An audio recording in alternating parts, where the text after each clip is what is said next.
Suspect near a drug house, and he pointed a weapon at us. It was Jim who fired, not me. Still, we were both grounded while the Internal Affairs Division finished their investigation, and I was really bored. Since I had some free time, I decided to stop by my house on the way.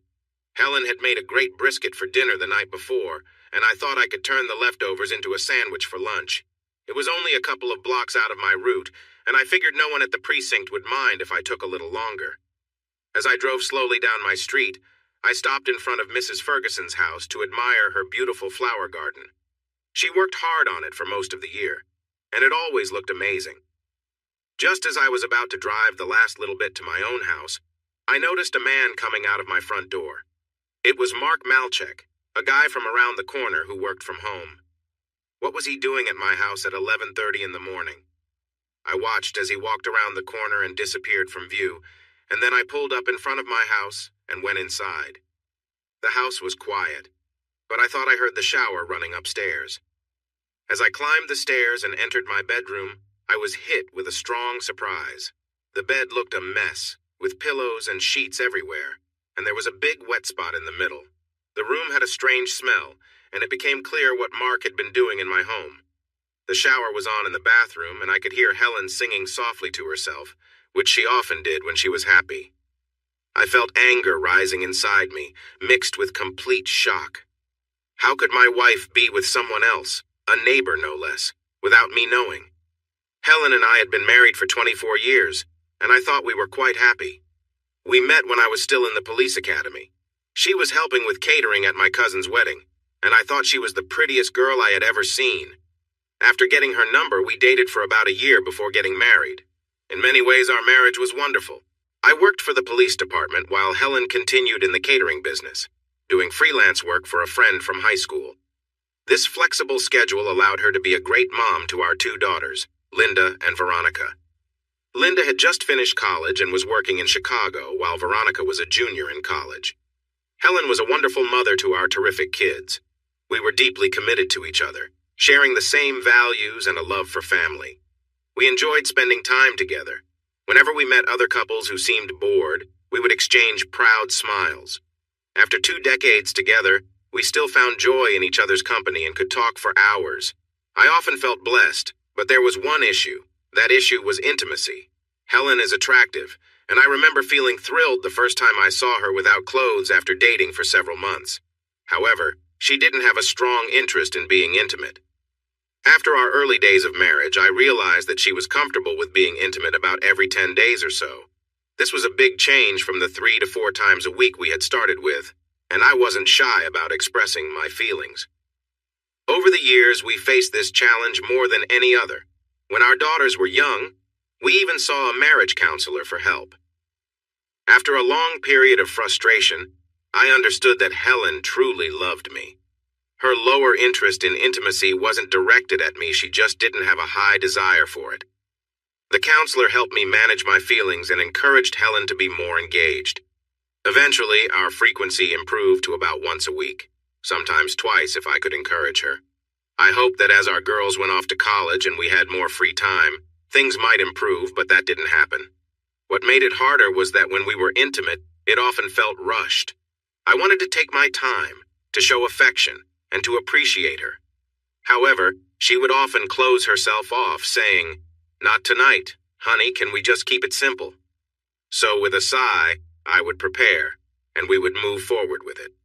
It wasn't that I disliked being close, but it felt like a long time between moments of connection where we savored each other.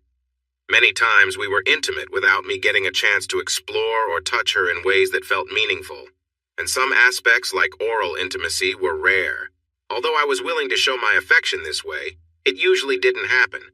In 25 years, it only occurred a few times and for a short duration. You might wonder why I don't just walk away if I feel this way. The truth is, Helen loves me, and I love her.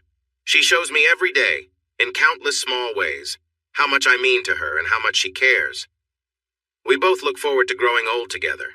However, she is not interested in intimacy. Over the years, I've learned to cope with this. So when I walked down the stairs and stepped out the front door, I was shocked and angry. I knew Helen loved me, and I completely trusted her loyalty. She just wasn't interested enough in intimacy to be unfaithful. So why was I feeling this way? It took me just 3 minutes to reach Mark Malchek's house and ring his doorbell. When he opened the door a crack, looking unsure, he said, "Hi, Rob. What are you?" I pushed the door hard against him, causing him to stumble. I stepped inside and pulled him back up, letting him know I was serious. He looked scared and couldn't find the words to speak. I grabbed his shirt collar with one hand and gave him a few stern slaps. I was careful not to hurt my hand while making sure he felt my anger. I ended with a hard push on his nose, which made him bleed. I pushed Mark onto his sofa and watched as he struggled to breathe. I placed my hand softly around his neck. "Listen carefully," I said firmly. "I know exactly where you were this morning, and I'm not at all happy about it." He didn't say anything. He just looked at me with fear. "Now you're going to tell me everything I want to know and answer every question I have. Then you will clean yourself up and continue with your life, and you will never speak to Helen again. Do you understand me?" I tightened my grip a little to ensure he was listening, and he quickly nodded. Yes, Rob, I understand," he said in a shaky voice. He was completely intimidated. I released him and made it clear he needed to talk. He better not leave anything out, and he shared everything. He and Helen had been seeing each other for more than 2 months. I was shocked to hear he said she started it. At a neighborhood party on the 4th of July, she was very flirty with him when no one else was around. A few days later, she called him in the morning and asked him to come over to help her move something. When he arrived, she was dressed in a short robe and greeted him with thanks and a kiss. During the kiss, she wrapped herself around him, making it clear she wanted to be close. Before he could say much more than, "Are you sure we should be doing this?" They were in our bedroom, and her robe was off. He was staring at her, amazed. She quickly took off his clothes, and they spent a long time together. I wanted to know everything about their first time and what happened after.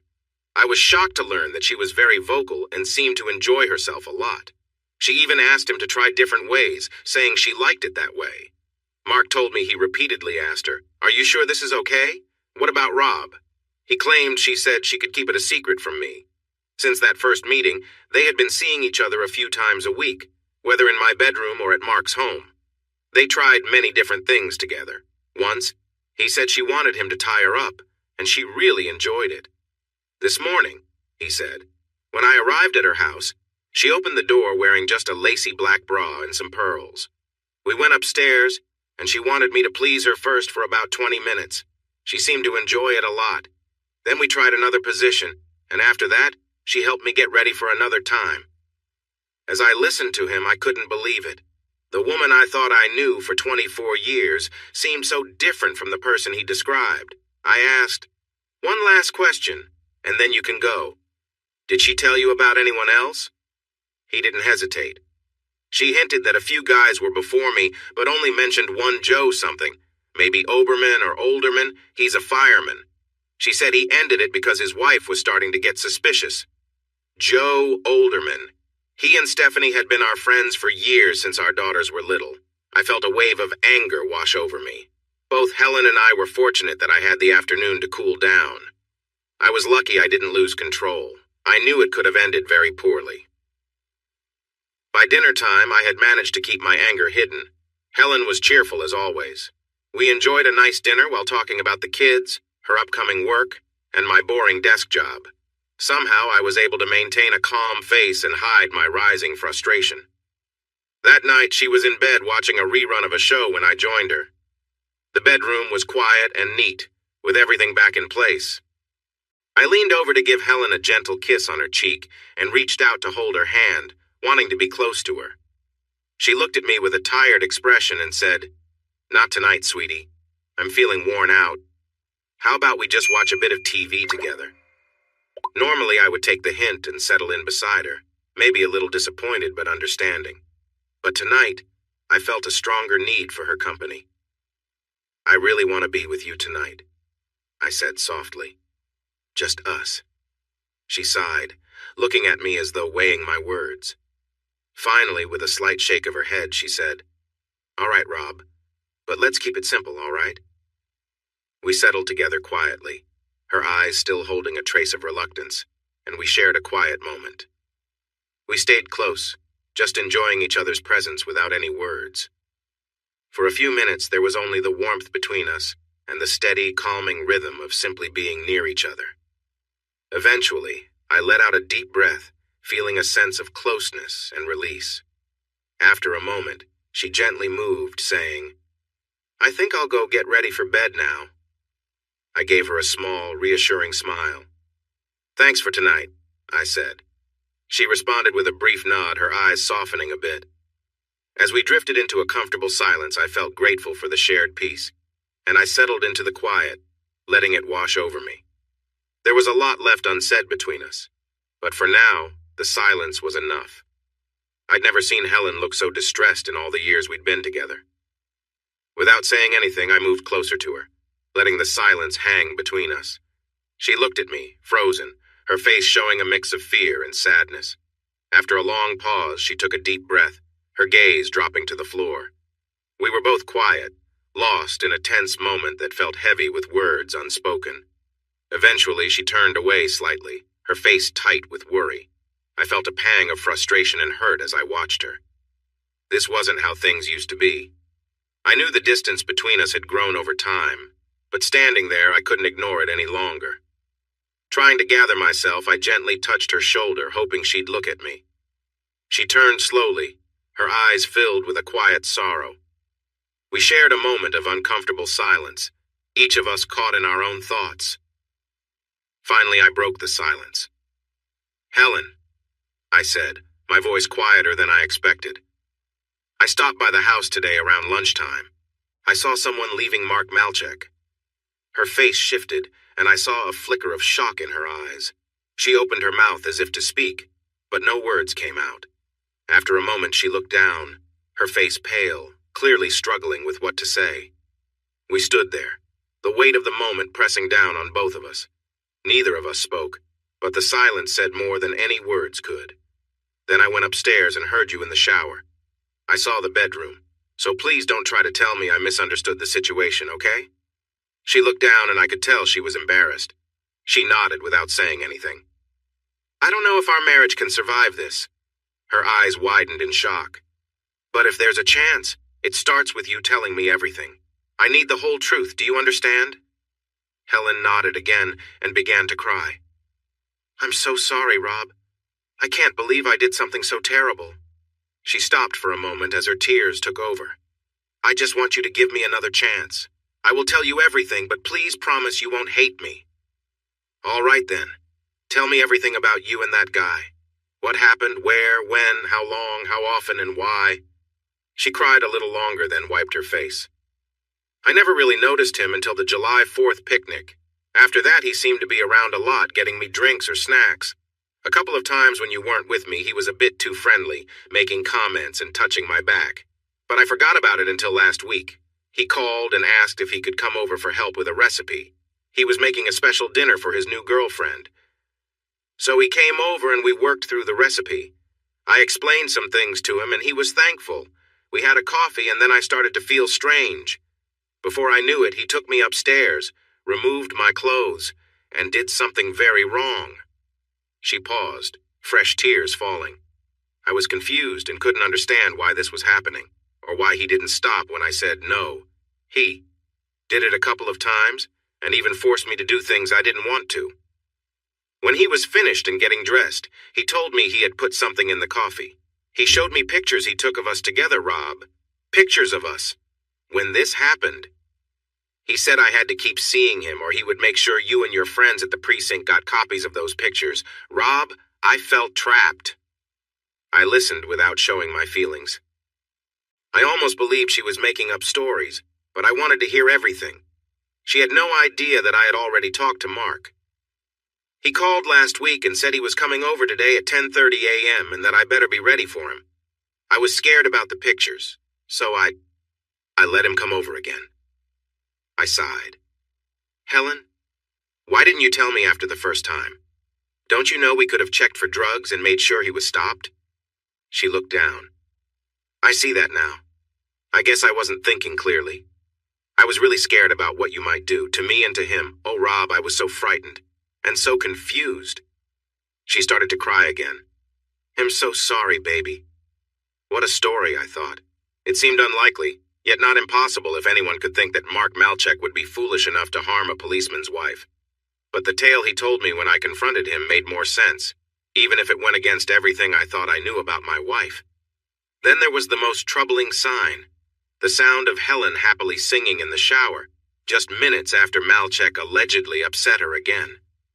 I thought more, looking out the window, listening as Helen sniffled and wiped her eyes. You've made a big mistake, Helen. After 25 years together, I would have thought you'd trust me. She looked at me softly and repeated, I'm so sorry, Rob. I need time to think about what to do, and it might take a few days. In the meantime, don't speak to Mark again or mention this to anyone, all right? All right, she agreed, suddenly more hopeful. Please, Rob, don't do anything that could cause you trouble. I leaned in, focusing on her face. Helen, please tell me the truth. Is this the only time in our marriage you've been with someone else? She tried to meet my gaze, but her eyes quickly flickered away before returning. I had questioned many people in my life, and I could tell what that meant. There's been no one, honey. No one but you.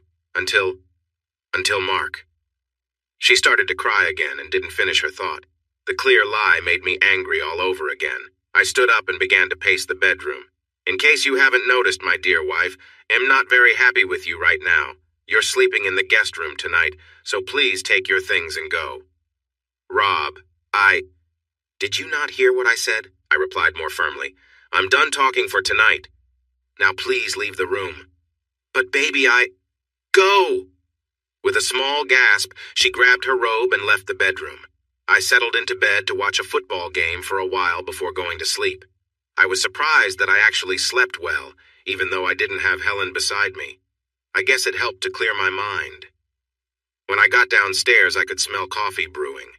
When I entered the kitchen, I saw that Helen had made a big breakfast. There were pancakes, sausages, scrambled eggs, even fresh orange juice. Helen was at the counter pouring my coffee. She looked tired and anxious. Good morning, sweetie, she said softly, handing me the cup. Hello, Helen, I replied flatly.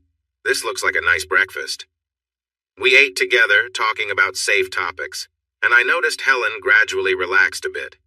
When I finished my meal, I pushed my chair back and stood up, a plan forming in my mind. There was only one way to get to the truth, so I told Helen I needed some time alone. After a quick stop in my workshop, I drove straight to Joe Olderman's house. As I pulled up, he was heading to his front door with a stack of mail. I asked him to join me for a short drive, saying I wanted his opinion on a car I was thinking of buying. He agreed, and we headed toward the car dealerships on Forbes Avenue. But instead of stopping there, I turned off onto a quiet road, parking in a secluded lot near a soccer field. Joe had been looking out the window, but now he turned to me with confusion. Rob, what's going on? Why are we here? Without a word, I fixed him with a hard look. Joe, we've been friends for over 15 years. But that didn't stop you from betraying me, did it? His face went pale as he leaned back wide-eyed. Rob, I don't know what you're talking about. Stop lying, I said coldly. I talked to Helen. I know everything. He froze, realizing denial was pointless. His voice wavered as he spoke. Rob, please, I didn't mean for it to happen. Helen came on to me. I tried to tell her no, but she kept insisting.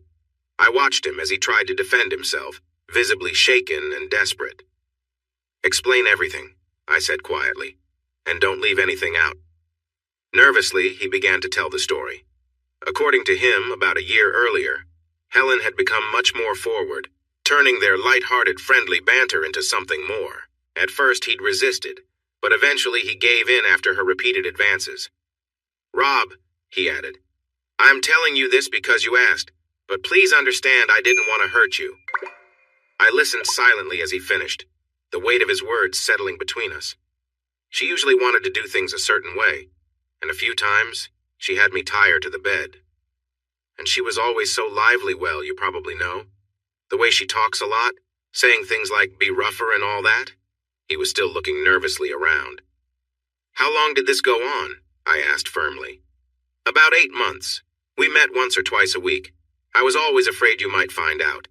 Then Stephanie started to act really strange, like she thought I was being unfaithful. I finally told Helen we had to stop. That was last June. How did she feel about it? She was upset, but she agreed because she didn't want Stephanie to know. She even joked, "I guess I'll have to find someone else, Joe." Did you ever ask her why she was unfaithful? Yeah, a few times. Even at the beginning I asked, "Why do you want to do this?" What did she say? Nothing that made much sense. She said she loved you and that you were great, but she needed something more, that this was more exciting. I have to admit it was the best I ever had. Do you think you were her first? No, she mentioned a couple of other guys. I didn't know them well. Just that one was someone she met while catering. I leaned back and looked at him. He stared out the window. Finally, I said, "You really messed up, you know that? It doesn't matter how much she wanted you, there was only one right thing to do, and you did the opposite." He lowered his head, not meeting my gaze. I figured he was relieved I wasn't going to hurt him. "Our friendship is over. Get out of the car." "Here? But it's probably 10 miles to." His voice trailed off when he saw my face. He silently climbed out of the car and walked away. Without another word, I turned the car around and drove back to town. I went straight to Joe and Stephanie's house and was lucky to find Stephanie home. "Hi, Rob. Weren't you with Joe just now?" she asked, glancing at the empty car. "Yeah, but something came up. Can we talk for a few minutes?" Looking confused, she led me to the kitchen where we sat down with coffee. "Steph, we've been friends a long time and there's no easy way to say this. Joe and Helen had an affair." "What?" She looked shocked. After a moment, she shook her head. "Rob, I could believe you if you said Joe was with someone else. I thought something was going on last spring, but Helen? No way." I took out the mini recorder I'd hidden in my pocket before leaving. Without saying anything else, I rewound it and pressed play. We sat quietly, listening to my conversation with Joe. I felt like crying several times. I knew the tears would come later, but I held myself together. I noticed Steph's face harden, her lips tightening in an angry frown. I guessed that her marriage with Joe might be just as broken as mine. When the tape ended, we stayed silent for a few minutes. Then I asked her if any of this made sense to her. "Not really, Rob. For so many years we were just friends, right? We always joked around a bit. I remember you playfully pinching me or making silly comments about my bathing suit, but it was all in good fun. But this, Joe was acting so odd last spring that it's easy to think he might not have been faithful. Still, Helen is the last person I would expect him to be with." Suddenly, she looked at me with suspicion. "Rob, you didn't come here to make a move on me, did you? Like, some kind of revenge?" "Steph, I thought you knew me better than that. We've been friends for a long time. You know I care about you. Do you really think I'm that thoughtless?" She started to cry and said, "I'm sorry, Rob. I guess I'm a bit overwhelmed right now, not thinking clearly. It's hard to have a good opinion of men right now. Please remember that you and I are the ones hurt in this situation. Yes, you are a lovely woman and I am attracted to you, but that's not why I'm here. I wanted you to know the truth about your husband. I'm going to ask Helen to leave my home, and I'm here to help you deal with Joe in any way I can. I wanted you to understand that I'm on your side. That's the only reason I came." Still crying, she came over and sat on my lap in the kitchen. She wrapped her arms around me, rested her head on my shoulder, and sobbed. After a while, we were both in tears. We likely stayed like that for 30 minutes. The drive to Chicago was nearly 6 hours, giving me plenty of time to think. I couldn't comprehend how deeply Helen had betrayed me. It was clear she had been unfaithful with several others, and some she had pursued herself. The most painful part was how open she had been with these other men. She never showed the same willingness with me, always hesitant to try something new or even to be close before we were intimate. I had endured that for years. As I left Stephanie's house, I felt two things clearly. First, my marriage was over, and Helen would regret her choices. Second, I needed to talk to my daughters first. I called Linda, and she was excited about my surprise visit. We went to a diner near her apartment, where she told me about her new job and her relationship with Chad, her boyfriend. Then she asked, "Dad, what's going on? It's great to see you, but I can tell there's something on your mind. You seem really tense." I leaned in and said softly, "Honey, I need to tell you something important. Your mom and I are separating. I found out she has been seeing other people for a while now. The next few hours were tough. At first, Linda couldn't believe me. I tried to reassure her without sharing too many painful details about what I knew. Once we were back at her apartment and she started to understand the truth, she cried.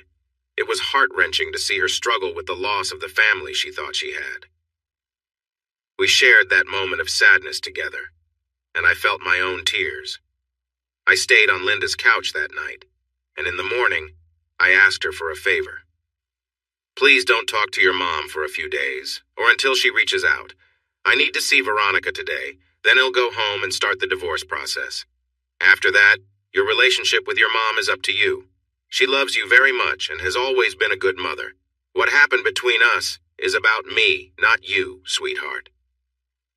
I arrived in Kenyon that Sunday night, and my meeting with Veronica felt much like the one with Linda. It was painful and filled with tears, with questions that lingered without answers. I left early Monday morning. I had turned off my cell phone while I was away. When I switched it on, I saw I had 11 messages from Helen, mixing apologies with worry. I deleted them without listening and drove on, thinking about how to end our marriage. It broke my heart. A marriage I had given my all to, one I had hoped to enjoy for the rest of my life, now gone. Destroyed. All for reasons I could hardly understand. I made a call to a lawyer I knew, someone who could help me start the divorce process. As soon as I got into town, I went straight to his office. I spent about an hour explaining things, shared the evidence I had, and set the paperwork in motion. Since both our daughters were grown and out of the house, there wouldn't be any issues with custody or support. I wanted to keep the house, and if Helen tried to fight me on it, I was ready to stand my ground. Around 4 p.m., I drove by the house and Helen's car wasn't there. Good, I thought. I parked in the garage and made a call to a 24-hour locksmith service. By 6 p.m. when Helen returned, he had arranged for a few changes. I watched as she tried to unlock the front door and grew frustrated when her key wouldn't work. I opened the door and stood there quietly, observing her expression change from frustration to a forced, nervous smile. "Rob, thank goodness, where have you been? I've been so worried," she said. Her questions poured out, but I kept silent and simply gestured for her to come inside. "Sit down in the living room," I said in an even tone. She tried to hug me, but I stepped back and headed to the living room myself. Puzzled, she followed me and took a seat. "Rob, what's going on?" she asked, her voice shaky, her face showing concern. I stood across from her, letting the silence fill the room before finally speaking. "Helen, I would never hurt you physically, and I want you to know that," I began slowly. "You are someone I cared for deeply." She gasped. "Rob, what are you saying? I don't—" "Be quiet," I said firmly, interrupting her. "I want you to listen." Her face went pale, and I could see her hands shaking slightly in her lap. "We're going to have this conversation calmly," I continued. "And then you're going to leave. I don't care where you go. This marriage is over." She gasped, her mouth opening as if to speak, but a look from me stopped her. "You've been unfaithful with Mark, with Joe, and possibly others. I don't know how many, and I don't care." She sat there, stunned as I spoke. "For months, maybe even years, you've been giving to others what you wouldn't give to me, your husband." Helen looked down and the room fell silent. I let my words linger before quietly saying, "This is where it ends, Helen." I stood across from Helen, my voice calm but firm, unable to hide the frustration and sadness in my words. "You were willing to share parts of yourself with others, things you never shared with me, the one who's been by your side for over 25 years. Helen sat there, silent and tearful, her face frozen in shock. I wondered if she was regretting her choices or realizing the weight of what she'd done. "The hardest part to accept," I continued, "is that I know you love me. I thought we both looked forward to growing old together, but that future is gone now." I pointed to a few packed suitcases in the corner. "In a few minutes, you'll take those and leave. You won't be coming back." She gasped, finally breaking her silence. "No, Rob, please, I cut her off, my voice unwavering. "This is happening, Helen. I'm asking you to leave. But before you go, there are a couple of things I need to take care of." I walked closer until I stood directly in front of her. She looked up at me, her eyes full of fear and sadness. I slipped off my wedding ring and dropped it in her lap. Then, I gently took her left hand and removed her wedding band, placing it beside mine. I kept the engagement ring, the one that had belonged to my grandmother. This ring stays with me. The wedding bands? Do whatever you want with them. They once stood for love and loyalty, but we know what they mean now. I picked up a glass vase from the table, a beautiful keepsake from our 5th anniversary, full of bright blue and green highlights. Remember this? We bought it in Venice, a symbol of how much we meant to each other. With a deep breath, I let go of it, watching as it shattered on the floor. Helen cried out, but I didn't look back. That symbol means nothing anymore, I said, my tone flat. I turned to the coffee table, where our photo albums lay, the one from our wedding and another from our years together as a family. I picked them up and tossed them into the fireplace. All our memories, everything we thought we'd share forever, I said softly, watching the flames consume the photos. I don't need these anymore, right, Helen? I bent down and poured lighter fluid on the albums, then lit a match and set them on fire. Helen suddenly rushed to the fireplace, shouting, "No!" I quickly wrapped my arms around her waist and pulled her back to the couch, where she fell into tears. We both watched as the flames destroyed the albums. I lightly touched the pocket where I had kept the pictures of our daughters that I had saved from the family book. Those memories were still very important to me. In just a few minutes, both albums turned to ash. Helen continued to cry, her face turned away from me. "All right, Helen, that's enough," I said firmly, clapping my hands. "The show is over, and you need to go." When she didn't move, I grabbed her arm and helped her to her feet, guiding her toward the front door. "Wait, Rob, wait," she said, trying to pull away. "You can't just throw me out of here." "Actually, I can, Helen, and I will." Her face showed her sadness and fear. "Without letting me explain? Without hearing my side of things?" I stepped back and looked at her for a long moment. "Helen, do you really think there's anything you can say that will make this hurt less? Anything that will change how I feel about your betrayal and the pain you've caused me? Anything at all that can make this better? But I haven't even told you why Do you think I care why?" I raised my voice. "Will knowing your reasons make things okay? Oh, now everything's fine because I understand. Are you serious?"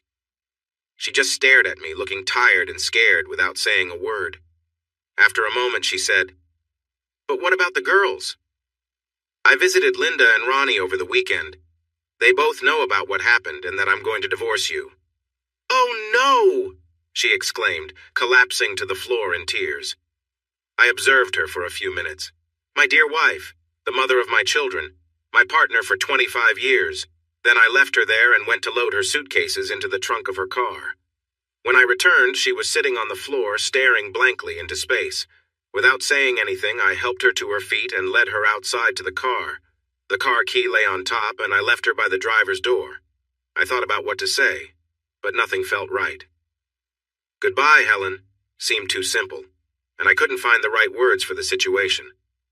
So I just left her there. I went back inside and locked the door behind me. I stood in the front hall, not moving, not really thinking. I was just waiting to hear her car drive away. I couldn't help but chuckle when I thought about it. Life without Helen was very different from life with her. I felt sad and alone instead of being happy and satisfied. I mostly cooked for myself, and my meals were not great, unlike the wonderful dishes Helen used to make. I also had more freedom in my choices, but it didn't fill the emptiness I felt inside. The reason I mentioned my freedom might need some explanation. Matilda Jacobson worked in the same precinct as I did. She was 38 and divorced, and she often showed interest in me. I enjoyed flirting back with her, even if it didn't mean much. Matilda was tall with light blonde hair, which was definitely dyed. She liked to wear short skirts and tight tops. While she wasn't exactly pretty, she had a nice figure.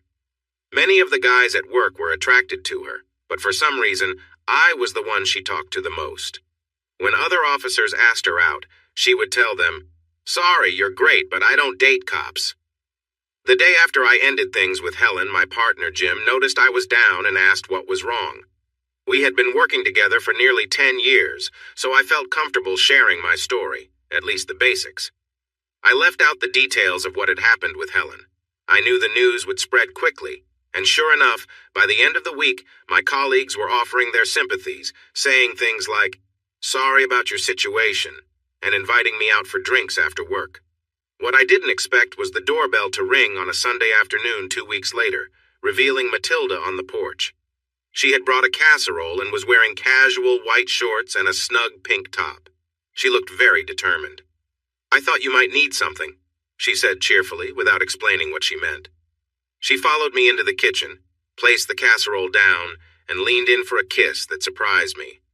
After a moment, I gently pulled back and asked, "That was unexpected, Matilda, but what's going on?"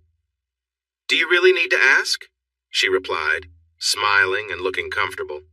I sat down at the table and chuckled. "Okay, I get it, but I'm a bit confused. I thought you didn't date cops." "I don't date most of them," she said. "But I'm interested in you, Rob. All that flirting over the years meant something. You have been a happily married man, and I don't want to interfere in anyone's marriage. Now that Helen is gone and your marriage is over, it seems like a good time to get to know each other better," she said with a playful smile.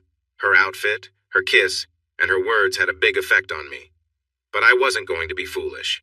I replied, "Matilda, I appreciate the interest, but I'm not in a good place for a new relationship. I've just ended things with my wife, and I'm not ready for anything like that."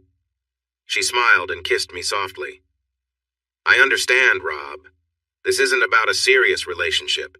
This is about having some fun with someone who has liked you for a long time. Are you going to just send me away?" We spent nearly 3 hours together. We shared some intimate moments, and even though I struggled at times, it was enjoyable, and I found myself forgetting about Helen. Matilda was free and energetic in a way I had always hoped for. She was enthusiastic and wanted to be close. We shared a connection that felt exciting and new. Afterward, we both enjoyed a shower, and then we headed to the kitchen to eat Matilda's casserole. It was decent, but not as good as the meals Helen used to make. After eating, she kissed me and mentioned that she needed to go home to take care of her cats. "Matilda," I said, hugging her, "that was amazing. You are truly wonderful." I meant it in the moment, hoping to say something nice. She grinned and replied, "That was everything I hoped for, Rob. I would love to do it again sometime." Then she noticed my uncertain expression. "Don't worry," she said kindly. "I'm not making any promises and am not asking for any. I know you just broke up with Helen and you probably feel really lost right now. So I'm just suggesting that the next time you feel like having some fun, you give me a call, okay?" With that, she gave me one last playful kiss, smiled at me, and left. Since then, I've been seeing Matilda regularly, at least a couple of times a week. It's been over a year now, and I still enjoy it. Knowing that I can share a special connection whenever I want, and that she genuinely wants to be with me, it's great. She is open to trying different things, but she especially enjoys being on top. I like it too. She is fun and energetic, and she's always ready for more whenever I am. You might think that's all a guy needs to be happy, but anyone who has been happily married will know it's not quite that simple. Matilda was wonderful in some ways, but our conversations were limited. She didn't have the depth or humor that Helen did. When we went to see a movie, she didn't have the interesting thoughts to share that Helen always did, so our talks often felt dull. Plus, we didn't have years of shared memories, like raising kids or family trips. Most importantly, we weren't in love. Occasionally, I would mention that I didn't think we were meant to be together forever. She would always reassure me. "Listen, Rob, I enjoy our time together, but you're not my perfect match either. You're someone I like who treats me well. I'm having fun, and I think you are too. After being single for 12 years, I'm just not looking for anything more serious right now. So that was the enjoyable part of my life, hanging out with Matilda. Plus, I didn't have to pursue women or go out to find someone. The connection was right there for me, just a quick call away. The rest of my life was much less satisfying. I can't fully express how much I missed my life with Helen, before I realized how unfaithful she had been. I missed her cooking and her company. Just being around her, sharing smiles and inside jokes that come from being together for 25 years. That doesn't mean I wanted her back. Even after some time had passed, I felt a mix of anger and confusion. I kept wondering how a happily married woman could betray me. Was it something about me? I never quite understood it all. Linda and Ronnie were wonderful. They were clearly upset, and I knew they were angry with their mother, but they still managed to be caring daughters to both of us. In fact, Ronnie was the one who helped save Helen's life. though I learned about that later. This happened on the Saturday after I asked Helen to leave. On Thursday, my lawyer served her with divorce papers saying she had been unfaithful. I didn't want to deal with any complicated issues. That Saturday night, Helen took a lot of sleeping pills. Then she panicked and called Ronnie for help. Ronnie quickly called for emergency services. They took Helen to the hospital, where doctors provided care, and she recovered after a scary day or so in the intensive care unit, with the girls resting in chairs beside her. A couple of weeks after Helen left the hospital, my daughters visited me for the weekend. On Sunday, before they left, they wanted to talk, which they had obviously planned. "Dad, Ronnie and I have a huge favor to ask," Linda began. "As long as it doesn't have to do with your mom, he'll do anything for you," I replied. They exchanged looks. "Well, Dad, it actually does involve Mom. She, tried to harm herself a while ago." "What?" I exclaimed. Linda explained everything. Then she said, "Here's the deal. Until you finalize the divorce, Mom is still on your health insurance. She has started seeing a therapist to help understand her actions. But if you divorce her, she loses her insurance and can't see the therapist. So, Dad, would you be willing to delay the divorce?" I sighed. Clearly, I was not going to win this one with both my daughters concerned for their mother's well-being. I could see their point. So my lawyer prepared a legal separation instead, allowing Helen to keep her health insurance and continue seeing her therapist. I didn't mind too much. It wasn't my money. It was from the insurance company. As much as I wasn't fond of her, I didn't want Helen to feel hopeless. The holidays were tough.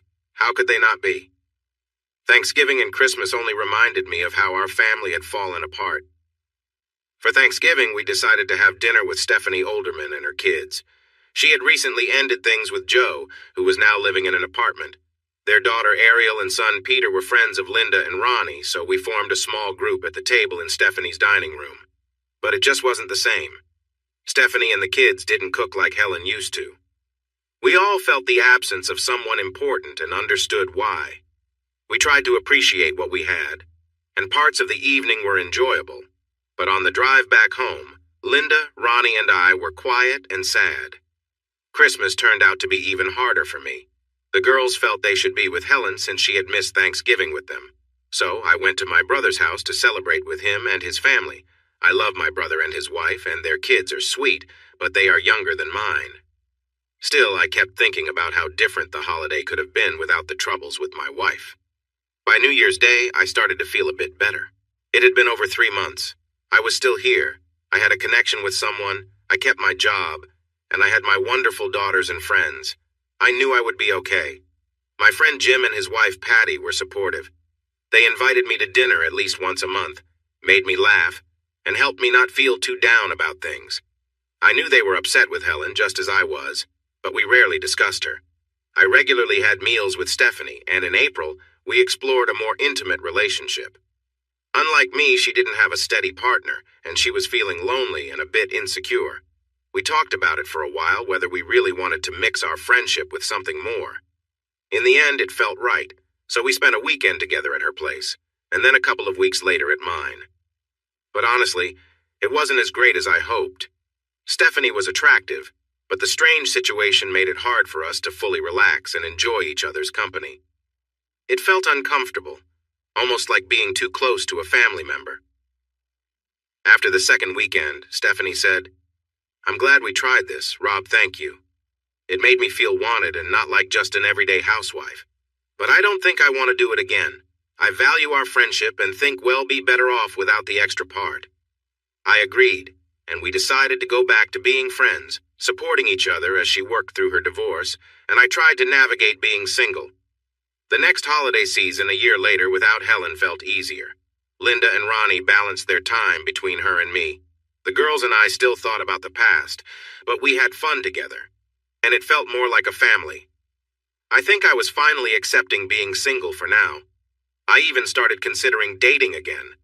I realized that Matilda and I did not have a real future together, even though I enjoyed our time. I started to think about whether I could find a true romance at my age, just a couple of years before I turned 50. Then, one spring weekend, Linda and Ronnie visited again, and I sensed something was about to happen. I worried that it wouldn't be good news. I was correct. It was about Helen. "Dad, She's starting to put her life back together and she wants to see you. Why would she want that? She knows how I feel about her. Ronnie sighed and sat next to me on the sofa, leaning slightly against me. It's about her therapy. It's going well, she says. Doctor. Oliva thinks it's time for her to talk to you to explain and apologize. I rolled my eyes. Explain? Why should I care about her reasons for what she did? Sorry, girls. I shouldn't have said that. But why should I care about her explanations? She hurt our family, nothing more needs to be said. I don't want to hear her apologies. The girls patiently told me that this talk wasn't for me, it was for Helen. She needs to acknowledge what she did, Dad. It's part of healing, I guess. Dr. Oliva said it's up to you whether to forgive her, but she wants to take responsibility. So I'm supposed to sit here and listen while she tells me she didn't mean to hurt me? No way. I stood up and left the room. But in the end, they convinced me. If you have daughters, you understand. I love them, and they still care about their mother, which is important. And it's tough to say no to them when they truly want something. On the second Saturday in May, at 2 in the afternoon, Helen's old car arrived in the driveway.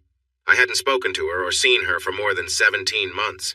I stood in the open front door watching as she took in the house and yard, remembering the place she had lived for nearly 20 years. When she saw me standing there, she paused, looking hesitant. Hello, Rob, she said softly. Hello, Helen. Why don't you come sit in the backyard? I had made up my mind not to let her see inside the house. Without saying more, I walked around the side of the garage to the back, expecting she would follow. We sat at an old table on the patio. I poured a soda for Helen and placed it in front of her. She looked thinner and a bit more worn than I remembered, but she was still a very attractive woman, which annoyed me as soon as I noticed it. Thank you for letting me come, Rob, she said after a few quiet moments. I know you might not have wanted this, and I appreciate it. Just don't give me any nonsense, okay? I'm ready to hear you out like the girls said you needed to. Just be honest with me. Speak the truth or leave. She nodded. I promise no lies, no nonsense. And Rob, I'm really sorry for everything I did. Yeah? Well, that's nice to hear. Everything is just fine now, you know, Helen? I realized I was feeling angry, more upset than I expected. I took a deep breath and said, Sorry. You'll stay quiet, go ahead. After a moment, she said, You need to know that what I did wasn't about you, Rob, or our marriage. I'm sure you've wondered about that, wondered what you did wrong. But it was me. I found myself in a situation I didn't understand, living in 2 different worlds. The one with you and the girls, and another world where I acted out of character. I scoffed, but stayed quiet. Let her tell her story, no matter how strange it sounded. You remember 7 years ago, the summer my parents died? Of course I remembered. Her father passed away suddenly in his backyard on a beautiful June day. Her mother was heartbroken and didn't want to live anymore, and less than 3 months later, she passed away in her sleep. It had been hard for all of us, especially for Helen, their only child. And then that fall, not long after my mom's funeral, Arlene was hit by a car? I nodded. All 3 losses happened in that short time. Arlene and Helen had been co-workers in catering and very close friends. Anyway, I fell apart after all that, as I'm sure you recall. I felt lost, like I didn't know what my life was for anymore.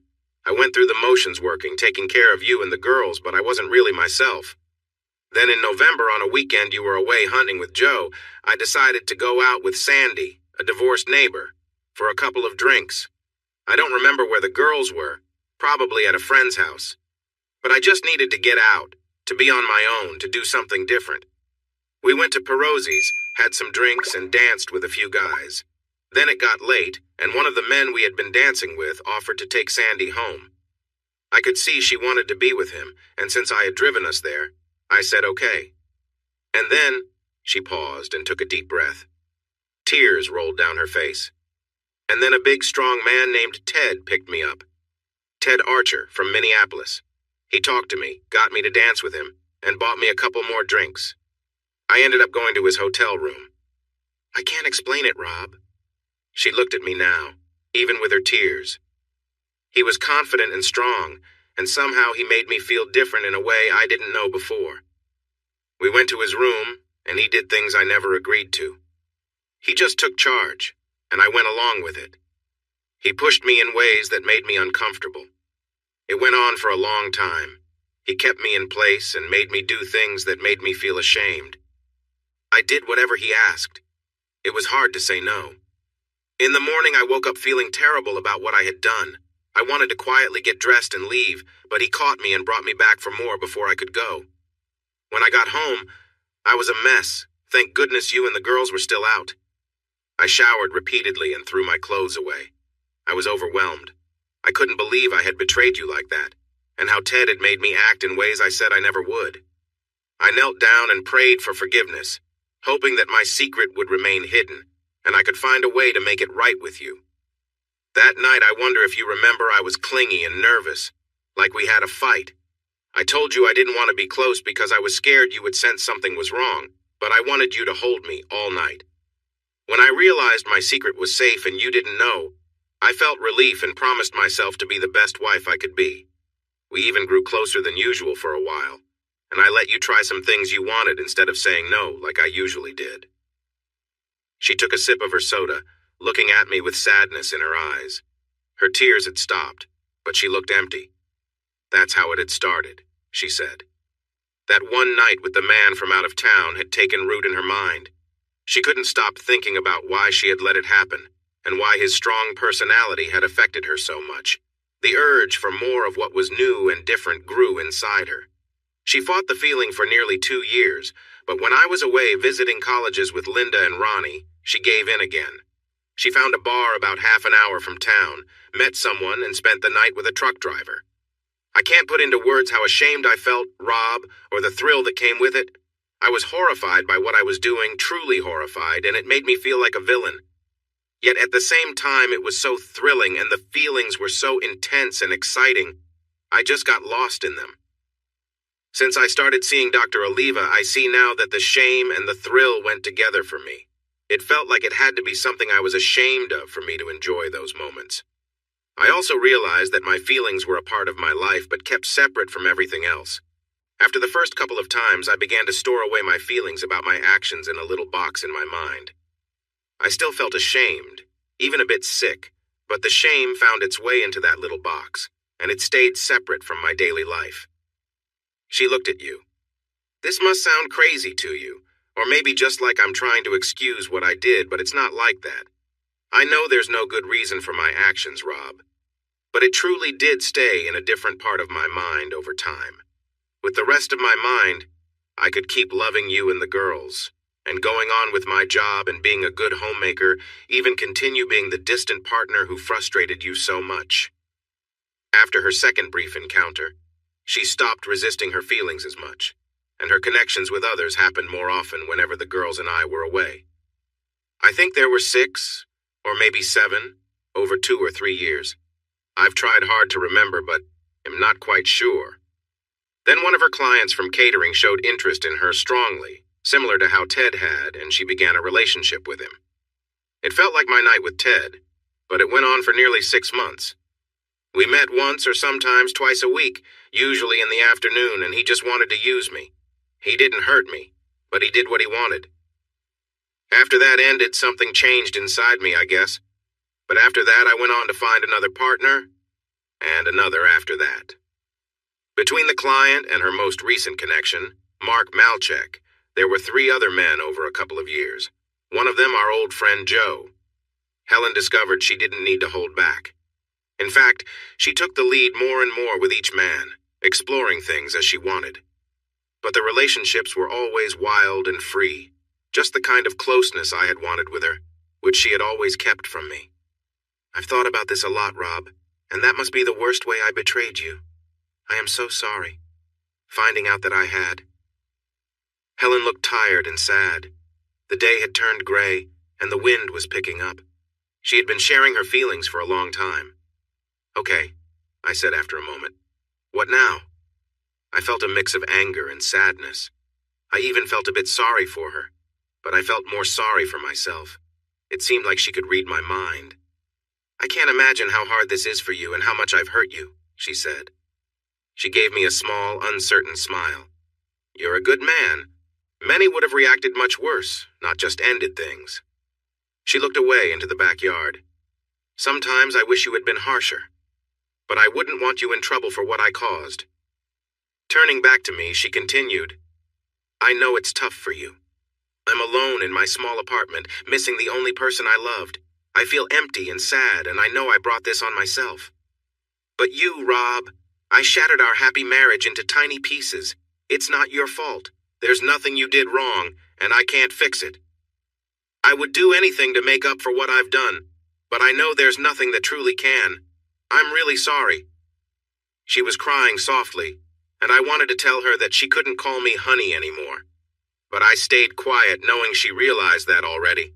Helen cried for a little while, and I watched her. I wondered why I didn't have 100 questions for her, but nothing else came to mind. I definitely didn't want to hear more about her past actions. What I had learned was more than enough. Why did you choose Mark and Joe? I asked suddenly. They are two guys we know. One is one of our oldest friends. What was going on? I don't know, she replied through her tears. I've discussed it with Dr. Oliva. I guess it means I was losing control even more. I wasn't being careful about keeping my other life away from you and me. Maybe I was secretly hoping to be found out. I felt so ashamed and desperate about what I was doing that I thought the only way it would end was if you caught me. So I started seeing Joe, who lived just around the corner. Pretty silly, right? It doesn't make much sense to me either. She continued crying, and I just sat there watching her. Finally, she calmed down and looked at me, managing a weak smile. Is there anything else you want to ask me, Rob? Or anything to say? You can still yell at me, tell me how awful I was and how upset you are about everything I've ruined. I stood up and began to pace on the patio. I don't see the point, Helen. Nothing I say or do can change things. You tossed a big problem into our marriage and it blew everything apart. That's it. And now it's been a year and a half. I'm not as angry as I was before, just sad, and maybe a bit bitter. I hope sharing your story helped you in your therapy, but honestly, it didn't do much for me. All that talk about living separate lives and keeping one boxed away, it sounds pretty complicated to me. She smiled faintly. I understand why you might feel that way. Dr. Oliva explained it to me. It's called schizoid sexuality. Can you believe it has a name? But if it sounds off to you, that's okay. I wasn't trying to make excuses for my actions, Rob. There are none. But I wanted to admit what I did to you, the person I loved the most, the one I hurt the most. Actually, I do have another question, I said. Why did you want to end it all? After I got the divorce papers, I fell apart. I started drinking, and you know I don't handle alcohol well. One Saturday night, I went to a bar hoping to meet someone. I wanted to spend time with someone. But the man I met was too rough, and I got scared. I tried to leave, but he got angry and threatened me. I screamed, which made him back off for a bit, and I ran out of the room. I got to my car and drove away, crying and terrified. When I got back to my apartment, I felt so ashamed of what I had done. It made me think about all those moments before. So, I swallowed some pills, thinking it would end the pain. But then I realized I couldn't do that to the girls. What I had done to you was one thing, but I couldn't take away their mother. I called my daughter Ronnie, and thankfully she contacted emergency services right away. They got Helen to the hospital in time, and she recovered. She told me she felt like a terrible person, lying there while everyone was so kind to her, despite her mistakes. Helen sat quietly, staring at the ground for a moment, then took a deep breath and stood up. Thanks for letting me come talk to you, Rob. It means a lot. She managed a small smile. I bet the girls talked you into it, didn't they? I nodded, smiling a little. I want to make things right however I can, though I know nothing can fully make up for what I've done. But please, if there's ever anything, just let me know. She gave me a last look and then turned toward her car. When I started to follow, she gently waved me off, saying, No, don't. I'd rather go on my own. I watched her as she walked around the garage and disappeared from sight. After she left, I felt a mix of emotions, anger, sadness, and an unease I couldn't quite shake. Talking with Helen had brought back all those painful memories from when I first discovered her affair, and all the hurt came rushing back. I went inside and picked up the phone. Hey, Matilda, it's me. Listen, I know I was going to pick you up later, but are you free now? When Matilda arrived, she immediately noticed that I was upset. She gave me a warm hug and looked at me with concern. "Did things with Helen go badly?" she asked. "It was okay," I said, sighing. "Just a lot to process. I'm still not feeling great, though." She gave me a reassuring smile and said, "Don't worry, we'll get you feeling better." She led me over to the couch and we sat together quietly, her calming presence helping me relax and let go of some of the tension. It was just what I needed: peaceful, comforting, and free from the weight of the past. I pulled her close, feeling her warmth against me, and then something powerful swept over me. We fell back onto the bed, and Matilda turned to hold me gently. "Are you okay?" she asked. Suddenly, I found myself in tears, unable to stop. She held my head on her shoulder, stroking my hair and saying softly, "It's all right, everything is okay." She comforted me, and I kept crying. After a while, I felt calm again and sat up against the headboard, keeping Matilda close. "Wow," I said, looking at her. She smiled back at me. "I really don't know what just happened." "That's fine," she said. "How do you feel now? Think we could have another round and still finish the movie?" I smiled at her. "Give me a few moments, and it'll be good to go." "It's a deal," she replied. "This time, it'll make sure to keep you on your toes." On Tuesday, 3 days later, I found a box by the front door when I got home from work. There was a note in Helen's handwriting. I looked at it for a moment before picking it up and carrying it inside, placing it on the kitchen table. Inside the box was a homemade apple pie. The note read, "Dear Rob, thank you for listening to me the other day. Your kindness was more than I deserved. I know you've always enjoyed my apple pies, and I hope you like this one. Love, Helen." I prepared some dinner while reading the newspaper, occasionally glancing at the pie. For some reason, I hesitated to eat it. Finally, I decided that was silly. I went to the living room and turned on a game. Then I returned to the kitchen, cut a piece of pie, poured a glass of milk, and brought them back to the living room. The game was boring, and I turned it off after a couple of innings, but the pie was amazing. I ended up having 3 pieces. Helen's apple pie left me feeling more confused than I was on Saturday. I wanted to thank her, but I didn't want to talk to her. So I waited until early afternoon when she would be at work and called her apartment. It was the first time I had ever called there. I only had the number because Linda and Ronnie had given it to me. When the answering machine picked up, I said, "Helen? Hi, it's Rob. I just wanted to thank you for the pie. It was delicious. So, that's it. I guess thanks. Bye." It turned out to be fortunate that around this time I met someone I wanted to date. I thought it would be great, but it didn't turn out the way I expected. Her name was Leanne. I met her while working on a domestic violence case. Jim and I had to take a man out of his house. He was drunk and had harmed his wife. The neighbors called the police, and when they arrived, she was in the bathroom. When she finally came out, we saw the marks on her face. The man ended up spending the night in a cell, and the next day, a woman around 40 came to bail him out.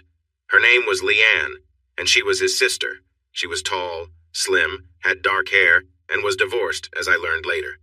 She didn't have many kind words for her brother, saying, "But has family," with a sigh. I understood, and we talked while waiting for the bail to be processed. On a whim, I asked if I could buy her a cup of coffee. She looked surprised, but replied, "I don't have time today, but I'd like to have lunch sometime if that's okay." We planned to meet the next day at a diner just 2 blocks away. It turned out she worked in an office nearby. It felt promising. We had lunch and really connected. Leanne was charming, had a great sense of humor, and seemed to be interested in me. So I asked her to the movies that Saturday. However, when I told Matilda on Friday that I was busy that night and suggested we meet on Sunday instead, she got really upset. "You can't be serious," she exclaimed softly since we were in a quiet corner of the station. "I've been here for you for over a year and now you have a date?" I was confused. "But Matilda, you were the one who said—" She interrupted me. "I picked you up when you were down, helped you get back on track, and you said I brought you happiness." She continued for a bit, and I waited until she took a breath. Then I said, "Matilda, I'm sorry, but you said from the start that you didn't want anything serious, just a casual arrangement." "Calmer now," she asked. "Can't a girl change her mind? We've spent a lot of time together. Didn't you notice I care about you?" I had to tread carefully. "Honestly, Matilda, You're amazing, a great woman, but I thought we were just friends. I didn't see us as anything more. The idea of a real romance, let alone anything serious with Matilda, was hard for me to imagine, but I didn't say that. Even the kind way I put it didn't seem to help. I understand your point, she said, upset. So you're only interested in fun? Well, guess what you're not getting any more from me. I'm done being in your bed, and you can count on that. She turned away and walked off. That was tough to hear, but at least I knew where I stood. I would miss some parts, like the closeness, but I wouldn't miss her cooking or be sad about her company. So I went out with Leanne on Saturday, feeling ready to start fresh. After a few weeks, I realized lucky wasn't the right word for my situation. Leanne was quite reserved. She made it clear that we wouldn't be getting closer until we were engaged. Plus, she liked to take charge. Her idea of fun was telling me where to put the dishes in my kitchen, complaining about my car's age, and suggesting better restaurants than the one I had chosen for us. After 4 dates, I decided to end things with Leanne. I never regretted it, even when she called me a few times, the last one being pretty upset. I couldn't understand how someone would marry her in the first place. The following weekend, Jim and Patty invited me to dinner, and to my surprise, Patty's younger sister Barbara joined us. I thought it might be a setup, but we all enjoyed a nice evening together. On Monday, I joked with Jim about it. He looked a bit guilty but couldn't stop laughing. "It's not my fault, Rob," he said, still chuckling. "Patty knows you're dating again and wants you to meet Barb." I found Barbara attractive and was open to the idea, but I felt cautious. What if we don't get along? I don't want to look bad in front of Patty. Jim reassured me, saying, "Patty said she only wants you to give Barb a chance. She promised it wouldn't be a problem if things didn't work out." I decided to take a chance. I called Barb and asked her out for dinner on Saturday. We had a nice, easygoing time, and when I dropped her off, I thought a simple goodbye was all that would happen. But she smiled and said, "Would you like to come in for coffee? It's still early." I hesitated for a moment, then agreed. She made some coffee, and when she returned, I was surprised by her outfit. We ended up having a lovely time together, and I felt a connection growing between us. It wasn't an amazing experience like Matilda's, but I still had a good time. Afterward, I picked her up and carried her into the bedroom, and we enjoyed each other's company. We fell asleep for a while, but she woke me up and we spent some more time together in the night. The last time was early in the morning, after which she made bacon and eggs and sat on my lap while feeding me. I drove away feeling tired, confused, and happy. Our time together had been fun, and it seemed like there could be more whatever I wanted. Barb was full of energy and attractive. Even though I hardly knew her, I liked the idea of getting to know her better while enjoying more time together. But soon I started to understand why Barb was still single at 44, even though she was lovely. On our second date, we went to the movies and then back to my house, where we spent the night like before. The next morning over breakfast, Barb started dropping hints that she wanted to move in with me. She mentioned how a woman's touch would improve my place, asked about my dinner preferences, and complained about how small her apartment was and the high rent. I was too surprised to say anything, so I wisely kept quiet. But by our third date, she was talking about marriage. She wanted to know when I would introduce her to my daughters, saying it was important to have a good relationship with them. This was moving way faster than I was ready for. Marriage? I had only spent 3 nights with this woman. When I gently pointed that out, things went downhill. First, she didn't understand my hints, so I decided to be more direct. "Barb, I feel like things are moving too fast for us. I like you, but I'm not ready to think about marriage again." She gave me a cold look and said, "Why commit when you can have everything for free?" "No, Barb, if you weren't ready for marriage, why have you been with me each time we meet? What's that about?" "Barb, I think we're both..." "No, you're just another guy who thinks with his impulses. You just want to get a girl interested, not caring about what she feels." And suddenly, she broke down in tears at my kitchen table, hiding her face in her hands. I tried my best to comfort her, but she remained upset and didn't want to talk. In the end, I drove her back to her place, where she slammed the car door and went inside. Feeling confused, I went home and called Jim. "Is your sister-in-law acting strange, or is there something wrong with me?" He laughed. "Let me guess," he said. "You had some fun on a couple of dates, And suddenly she starts talking about engagement rings, places to travel for a honeymoon, and plans for the future. Am I right?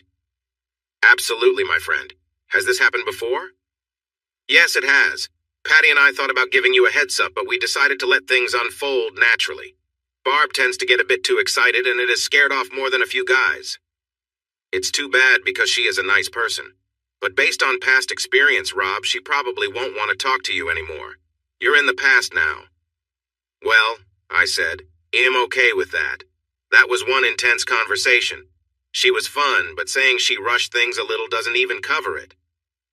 So, are we good? Will Patty be upset with me now? Not at all, Rob. You gave it a try, and that's all she could have asked for.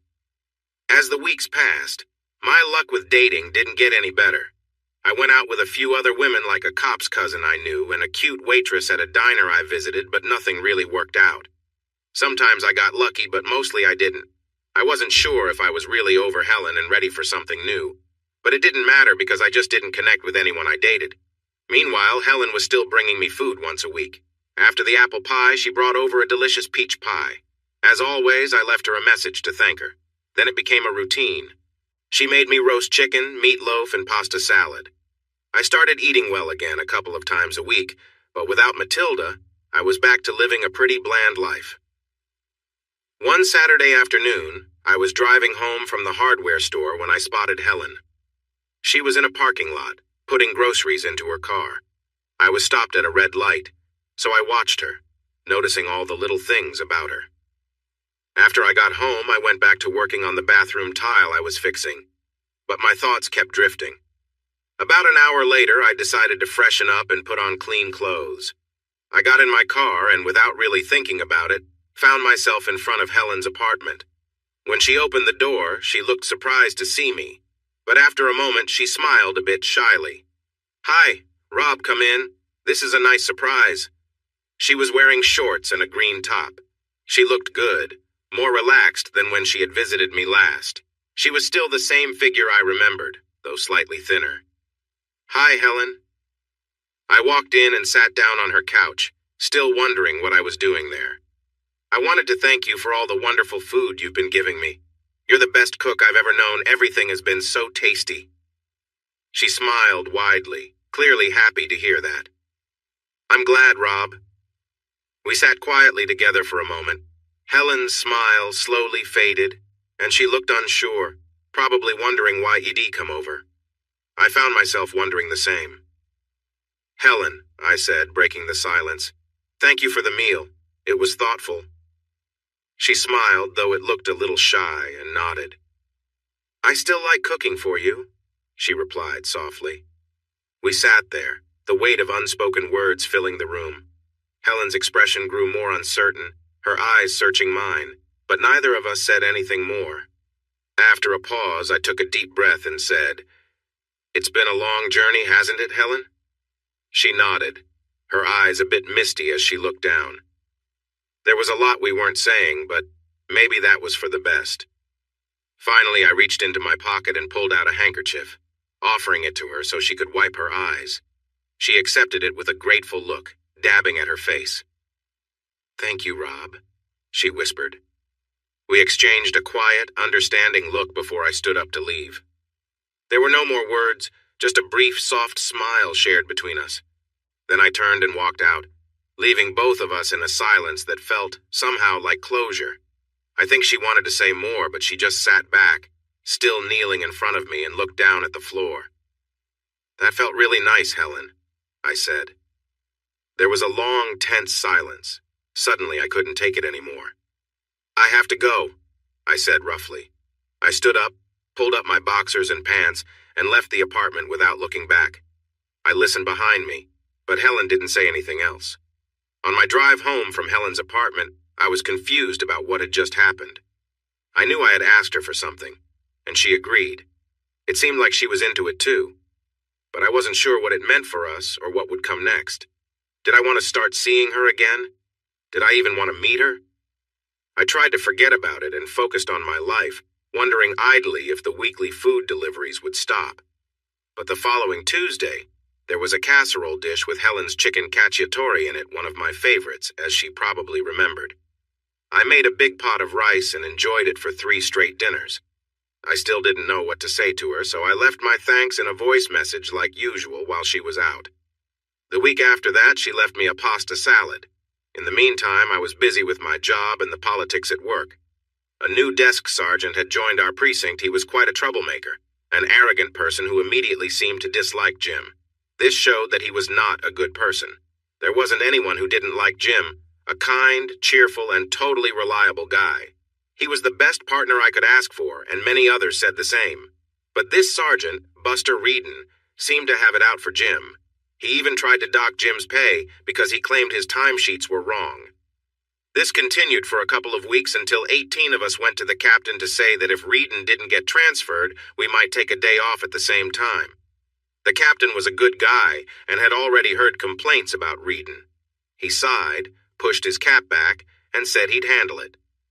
A week later, we heard that Reedon was moving to another precinct, and we all felt relieved. Jim was truly touched by how everyone supported him, and he set up a big bowling night one Friday at the local lanes, his treat, including snacks and drinks. We had a great time that night, bowling, having a few drinks, and joking around in the way friends do to unwind. The atmosphere was light and fun, a welcome break from the usual grind. There was a waitress who kept bringing our drinks, a friendly woman in her mid-30s with blonde hair and an easygoing smile. She seemed to be especially warm toward me, though I wasn't sure if that was just the drinks talking. So I asked my buddy Simon if he noticed anything. He chuckled and teased, "Oh yeah, Rob, she's into you. Just look at yourself, total charmer." He was as tipsy as I was, so I didn't take it too seriously. The next day, as I was outside raking leaves, I found myself thinking about her again. She seemed interesting, friendly, and I decided to take a chance. After cleaning up, I went back to the bowling alley that evening to see if she was working. Her name was Alice Maynard. We ended up chatting between her rounds with customers. She was cheerful, laughing easily at my jokes, though I wasn't sure if it was just part of her job. But before I left, I asked if she'd like to go out sometime for dinner and a movie. She smiled brightly and agreed. Our first date was a lot of fun, and I found her warm and easygoing. When I dropped her off, she thanked me and gave me a long, genuine hug. After our second date, we grew closer, and our time together was filled with a lot of laughter and shared stories. Alice had a lively spirit and loved to dance. She wasn't one to hold back on enjoying life, which was refreshing. Alice told me about her past. She'd had a couple of serious relationships she thought would lead to marriage, but things hadn't worked out. Her first partner had cheated, and the second left when he found out she couldn't have children. Alice had faced her share of heartbreak, but had learned from it and moved forward. Despite everything, Alice was kind and open-hearted. She appreciated being close and didn't rush things, which made our time together feel meaningful. With her, I finally found the easy companionship I had been craving, and we both enjoyed just being in each other's company. Being with Alice brought a sense of lightness to my life that I hadn't felt in a long time. She helped me find peace and joy again, one small moment at a time. She spent some time being close to me, making me feel excited.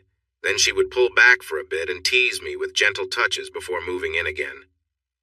After about 20 minutes of this, I was feeling overwhelmed with need, and then we finally shared an intimate moment. When I was with her, she was eager to move quickly, which was a relief for me after all the teasing. We connected deeply, and it felt amazing after all that anticipation. The next morning, she woke me up by cuddling against me, which made me feel alert again, and we shared a soft moment together, enjoying each other's warmth. For the next couple of months, we met at least twice a week, often staying overnight, whether at her place or mine. She opened up about her life, her family, and her job, and I shared stories about my past, including my work as a police officer. She liked the idea of dating someone in law enforcement, feeling safe and cared for. I was a bit older, but that didn't seem to matter to her. I once shared my worries about our age difference, and she responded playfully, saying that age is just a number, and that I felt good to her. Those first few months were filled with excitement. Getting to know someone new brought back memories of when I was first married. I wanted to explore every part of her, and we enjoyed simple moments, sharing affection and laughter. We often took our time to connect, focusing on the enjoyment of each other's presence rather than rushing. It was about savoring the experience and feeling close. What made it special wasn't just the physical connection, it was the joy we shared. I had a different kind of connection with Melinda, which was more about the thrill. But with Alice, there was a real bond. She may not have been the best cook, but her energy and positive outlook on life lifted my spirits. Despite her own struggles with past relationships and family challenges, she remained cheerful and hopeful, and I enjoyed being around her bright attitude. We also got together with our friends Jim and Patty every couple of weeks, and it was clear that they enjoyed Alice's company as well. I was in the kitchen one day, helping Patty with the dishes while Alice and Jim were outside. Patty turned to me and asked, "How's everything with Alice, Rob?" I replied that we were having a good time, and she said, "I think she's a good match for you." I glanced at her, and she smiled. "Jim thinks so too.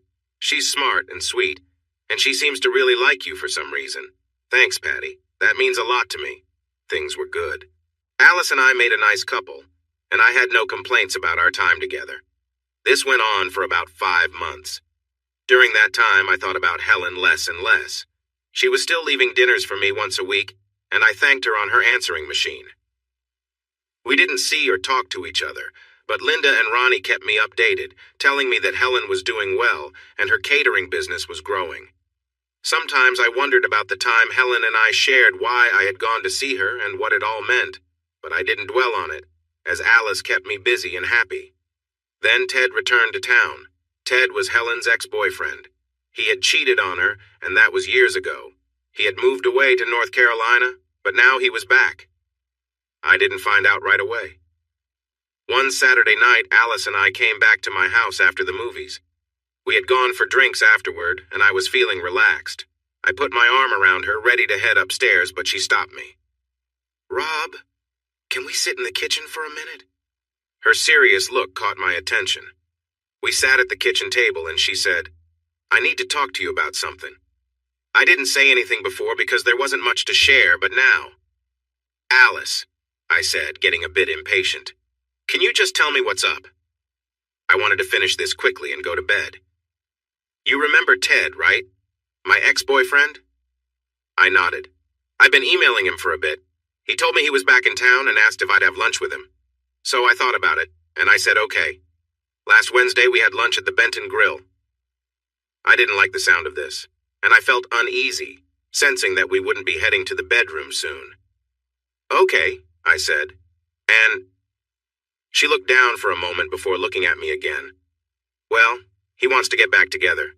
He knows he made a mistake when he cheated on me. He married his secretary, but that didn't last long before things went wrong again. He's dated others, but he says he realized I'm the one he truly loves. He got a job downtown and asked me if I could forgive him and consider giving him another chance." There was quiet. "And I'm guessing you didn't tell him to go away," I finally said. "No," she replied. "I told him I'd think about it." My expression grew tense, and she added, "Rob, listen, I care about you. You've been so good to me. The past few months have been really nice. But I don't know. I was in love with Ted. I really was. He hurt me badly. I held a lot of anger towards him for what he did. But over the years, I've thought about it a lot because I believed he was the one for me. And now he's back and wants to try again. It feels like the right choice to give it another shot. With a guy who hurt you like that?" My voice came out rough. I wasn't exactly angry, but my throat felt tight. "That's the point," she said. "I can see he's changed. It's been almost 9 years. He seems quieter, more thoughtful. He's matured since what happened." Tears filled her eyes. "Rob, I honestly don't know if this will work. It could be the craziest thing I've done, but I still feel a love for him that I've never felt for anyone else." More silence. She looked down at the table while I looked at her. "Okay," I said. "Do you want to ride home?" She looked up at me, tears on her cheeks. "Rob, I'm really sorry. I would never do this behind your back. You've been so kind to me." She didn't finish her thought and started to cry. After a moment, she said, "I know this might not go well with Ted. It could be the silliest thing I've done. but as wonderful as things have been with you, it's not. I understand, Alice. I'm not the one for you. That's fine, I said. I never thought I was. I felt sad, but I didn't want to make her feel worse. Alice was a good person, and she was being honest with me. So I drove her to her apartment slowly, being careful because of the drinks we had. She hugged me for a long time, gave me a gentle kiss, and said thank you and how sorry she was, along with a few other nice words before she went inside. I drove home alone. For a couple of weeks, I didn't date anyone or even think about it. I worked my shifts with Jim, went home to eat, watched TV, or had a couple of drinks at the bar where the officers went. Each week I found dinner waiting for me on the porch and left Helen a message the following day to say thanks. My daughter Linda called to check in and asked how Alice was doing since they had met a few times and got along well. She's okay, I guess, but she's not with me, I explained the situation. Oh, Daddy, I'm sorry. You deserve to be with someone great. I laughed. I agree, honey. I'm not upset with her. She was honest with me, and she believes this guy is her true love. After we finished our call, I returned to the game. A little later, while watching a car ad, a thought crossed my mind. And who is your true love, Rob? I knew the answer, but it didn't make me feel any better. On Tuesdays, Helen always brought me dinner. It would be waiting on the porch when I got home from work. One Monday night, Jim and I had to work late for backup on a difficult situation, and they wanted all available cars. I didn't arrive home until after 3 a.m., so the next day I left work early and took a nap. Dealing with late nights is tiring, especially for someone almost 50. I woke up around 4:30, took a shower, and got dressed. Then I went downstairs to read the paper. When I heard Helen's car stop in the driveway, I opened the front door and saw her walking up with a large bowl covered in tin foil. She looked surprised to see me. Rob, I didn't expect you. It's okay, Helen.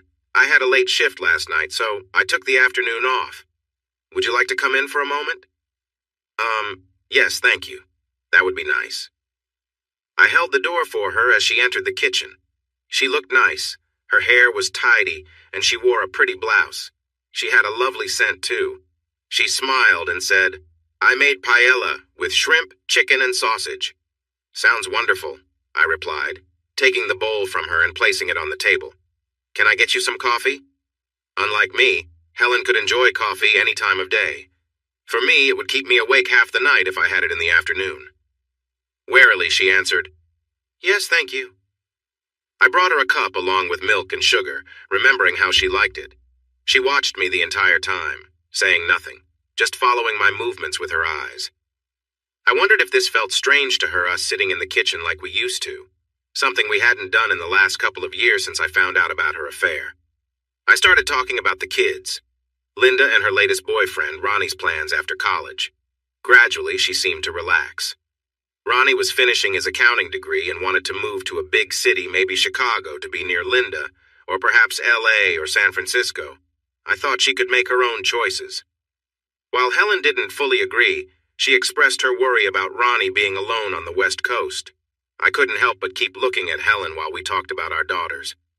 She looked so good, and it felt strange to be sitting there together, as if our family hadn't been broken apart, as if she hadn't played a part in it. Helen, would you like to spend some time together? I asked softly, without getting up or moving closer. Her eyes widened as she looked at me, a bit uncertain. Rob, She paused. What would this mean? I shrugged. I'm not sure. Maybe it doesn't have to mean anything. I'd like to spend some time with you if you're okay with it. If not, no worries. You'll still appreciate the meal. She looked down at the table, a faint blush on her cheeks. I'd like that, Rob, she said, meeting my gaze. But can I ask you to be gentle? It's been a long time since I've been close with anyone. I nodded reassuringly. Of course. After a moment, I stood and offered her my hand. She took it, and together we walked up the stairs. In the quiet of her room, I wasn't sure what to expect. Things felt different than I'd imagined, more emotional, especially for her. She seemed a bit shy. She excused herself, went into the bathroom, and when she came back, she climbed into bed and wrapped the covers around herself.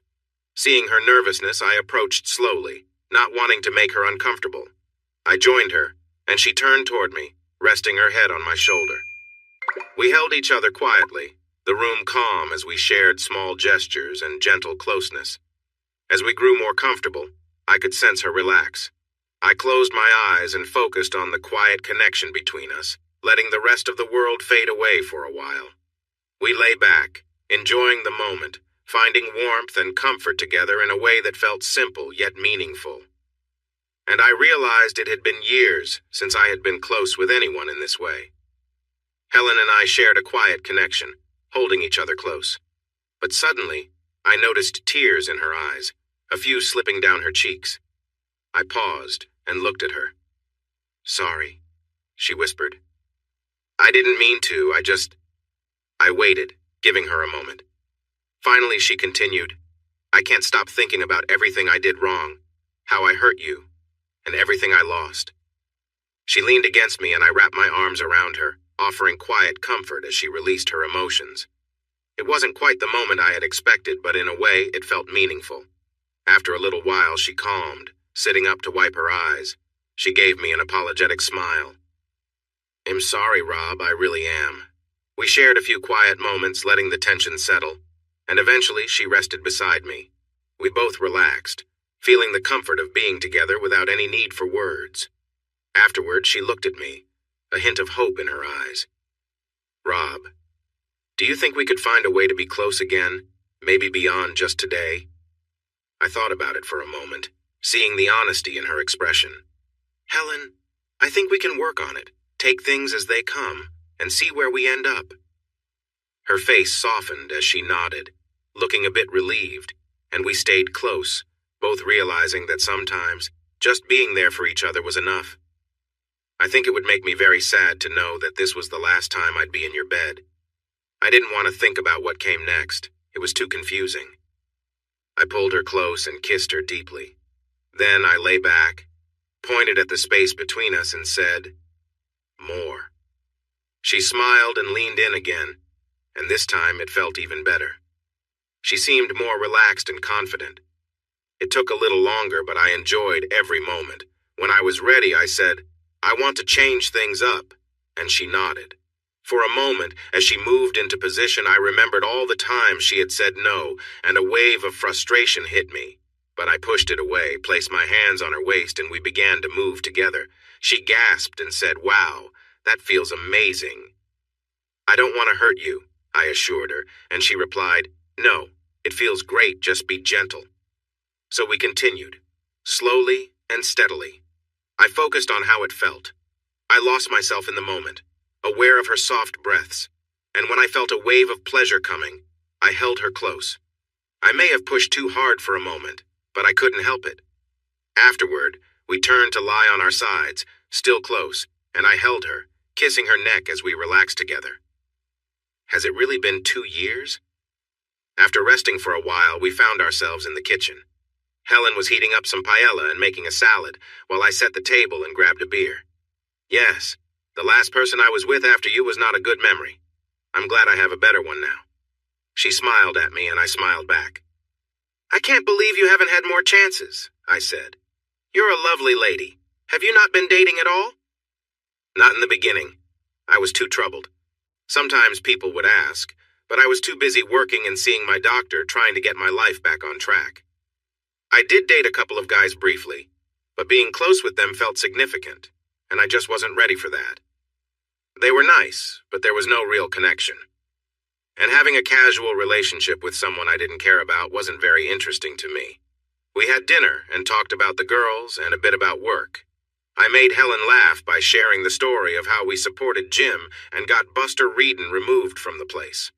She mentioned that the catering business had gained a few regular clients, small conference centers that provided lots of steady work, and she was making more money than ever. I even thought about buying a house, but her voice trailed off. "But what?" I asked. I realized that what I really wanted was a home, not just a house. Buying a house wouldn't make it feel like a home, especially if I was by myself. I didn't have anything to respond, so I let it go. My time with Helen had been interesting. It felt mostly comfortable, familiar, and nice. We knew each other quite well. There were a few brief moments when memories of the past filled me with anger, like a surge of electricity. However, after 2 years, those feelings didn't linger long. Nothing can hurt as much after a while, no matter how deep the pain was at first. I still remember the sadness when my dad suddenly passed away from a heart attack in the cafeteria at his workplace. I was only 24. I can recall the feelings, but they don't hurt the same now. I loved him and miss him, of course, but it lacks that sharp pain and the flood of tears. He's gone. That's all there is to it. I suppose it's the same with my marriage. When Helen left, we both steered clear of talking about what had happened or what might come next. The closest we got was at the door when she hugged me. She whispered, "Thanks, Rob. I enjoyed that." Almost like she was afraid to say it out loud. I smiled, kissed her, and replied, "Me too," as she walked to her car without looking back. I could tell she wanted to ask, "What now?" but wisely chose not to push it. I grabbed a beer, settled into the living room, and turned on the game. I didn't want to think about what now either. I was just finishing the dinner dishes on Friday when Ronnie called from school. This was normal. We talked every week or so, but I felt a bit uneasy. My first thought was, oh no, Helen told her about our meeting, didn't she? Not the personal part, but something. But Ronnie didn't mention anything about it. She just talked about her classes, looking forward to graduation, sending out her resume, and other things on her mind. She also asked about Alice and if I was missing her. Carefully, I said, "So what do you hear from your mom?" "Oh, she's okay, I guess. She still really likes her job. I wish she'd get out more, Dad, you know? I mean, she knows she won't be with you, but she doesn't seem interested in dating anyone else." The conversation drifted on, and I felt relieved. I had somehow thought Helen would tell others, and the idea bothered me, so it was a relief to know that wasn't happening. Over the next few days, I found myself thinking about Helen often, at random times when I wasn't too busy. Spending time with her had been nice, and having her around the house was more enjoyable than I'd expected, so on Tuesday afternoon I decided to call her at work. "Hi, Helen, it's Rob." There was a brief pause, then she responded, "Oh, hi, Rob. How are you? I didn't expect you to call." She sounded happy to hear from me. "Yeah, well, I thought you might be dropping off some food today. Why don't you come a bit later and we can have dinner together? I can be home around 5:30 or so." "That sounds wonderful," she replied. "I have a shepherd's pie ready, and I'll make a quick salad before I head over." We chatted for a minute before hanging up, and I realized I was genuinely looking forward to seeing her, not just for the food. I left work a little early to get home before Helen arrived. I set the table and tidied up the kitchen before the doorbell rang. When I opened the door, she looked nice, not dressed up, but her hair was styled and she looked happy to be there. Having a beer, want anything?" I asked as we brought the food to the kitchen. "A Diet Coke, please, if you have one." I poured her a glass and we shared a quiet toast, both smiling. She started telling me a funny story about a mix-up at work involving her friend Gloria and some salads. I wasn't fully paying attention, more focused on watching her and noticing the familiar expressions and gestures I remembered so well. Without saying anything, I stepped closer, took the glass from her hand, and gently held her in my arms, giving her a soft kiss. Helen looked surprised, but didn't pull away. We stood there, close and silent, just enjoying the moment together. When I pulled back slightly, her cheeks were flushed. She seemed about to say something, but I gave her a reassuring smile and she looked at me, her expression warm and open. We shared a quiet moment, both feeling the comfort of the familiar, enjoying each other's company in a way that felt natural and unhurried. After a moment, her face softened, and she placed her hands in my hair, pulling me closer for another gentle kiss. We stood there quietly, wrapped in each other's embrace, sharing a rare moment of closeness. As her breathing quickened, I noticed her excitement, but instead of rushing, we kept things tender and simple. I could feel her warmth as we enjoyed this quiet connection, taking a break from the outside world to simply be together. Without a word, we shared these moments, just happy to be in each other's presence. We laughed softly at times, recalling shared memories and letting the mood stay light and comfortable. Eventually, I helped her up to sit on the counter, where we continued to share more moments of closeness, laughing together as I reminded her of the fun we used to have. She smiled, her eyes sparkling with a warmth I hadn't seen in a long time, and we simply stayed close, grateful for the quiet comfort of being together again. As we lingered there, it was clear we were both content to let time slow down, sharing a simple yet meaningful moment without any rush. It was a reminder of how easy things could feel when we both let down our guards and enjoyed the little things. Without a word, I lifted her gently and carried her into the living room, where I set her down on the soft rug. We held each other closely, sharing a quiet moment of closeness and warmth, with a sense of excitement and energy filling the room. Laying together, we laughed and talked softly, enjoying each other's company in a relaxed and comfortable way. We spent time just being close, sharing stories and small gestures, feeling at ease in each other's presence. It was simple but felt special, as if we were reconnecting in a way we hadn't done in a long time. After a while, we lay side by side, resting in peaceful silence. She gave me gentle kisses on my cheek, and we both closed our eyes, simply relaxing together. After a time, she smiled and asked if I'd join her upstairs. We went up to the bedroom, where she kindly suggested I lie down and relax. She began giving me a soothing massage, gently working on my shoulders and back, easing away any tension. I closed my eyes, letting her calm and caring touch relax me completely. She took her time moving down my arms and back, letting the quiet atmosphere work its magic.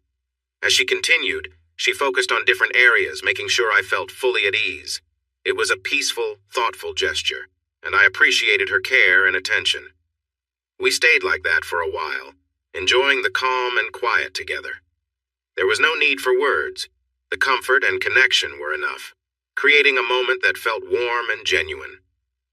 After some time, I began to feel restless, shifting slightly as I lay there. Helen could sense my energy, so she gently rolled me onto my back with a soft smile.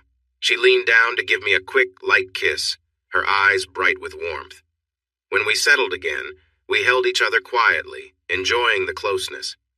Helen rested her head on my shoulder, but kept looking at me with a thoughtful expression. After a moment, she spoke. "What we shared just now, that was something I wanted to give to you. It wasn't something I learned from anyone else. It just felt right." Her words surprised me, but I could see she was sincere. I smiled at her, feeling a sense of ease between us, and she looked happy, relieved even.